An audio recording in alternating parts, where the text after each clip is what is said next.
હમણાં બે વિધવા બેનો વાત કરતા હતા. બોલ, તે એક વિધવા બીજી વિધવાને કહે ઈ કે પરણેલી બેનો છે ને એના કરતા આપણે સુખી છીએ. મને પરસેવો વળી ગયું. મેં કીધું આ વિધવા બેનો છે ને આવી વાત કરે છે કે પરણેલી બેનો કરતા આપણે સુખી છીએ. એટલે મેં કીધું બેન કેવી રીતે? તો કે અમને ખબર તો છે અમારો ઓર ક્યાં છે.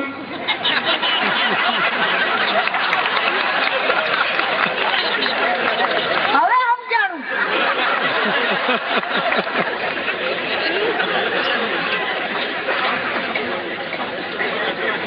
દુઃખની વાત હોય ને મિત્રો એમાંથી હાસ્ય મેળવી શકાય.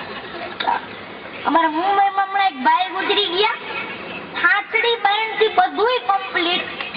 એક ભાઈને ઠાઠડીની માથે બેહાડ્યા. ગામમાંથી ઠાઠડી નીકળી બધા ગોટે ચડી ગયા.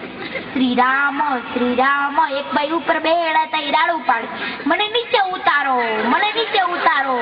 હું વળી કાઢતો ત્યાં પહોંચી ગયો. ઓલા દોડી વાળા ભાઈ ને કીધું મતલબ એ માથે ક્યાં ચડાવ્યા? મને કે જે ગુજરી ગયા ને એની છેલ્લી ઈચ્છા હતી. હવે મેં કીધું આવી કોઈની છેલ્લી ઈચ્છા હોય ઠાઠડીની માથે ચડાવવાની?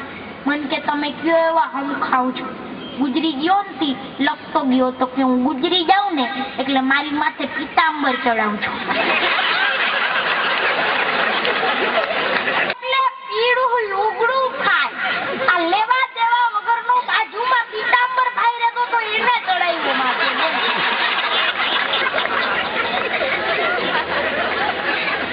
ઘણી વાર નામ નાના હોય એમાં હલવાઈ જાય. નામનું બહુ મહત્વ છે. નામ માટે તો 4 લીટી લખી છે, કદાચ ગમે તો વધાવજો.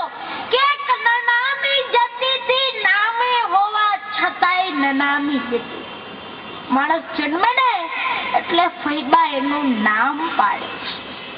ફૈબાનું નામ ભલે ગમે એવું હોય પણ છતાંય આનું નામ હારું પાડે.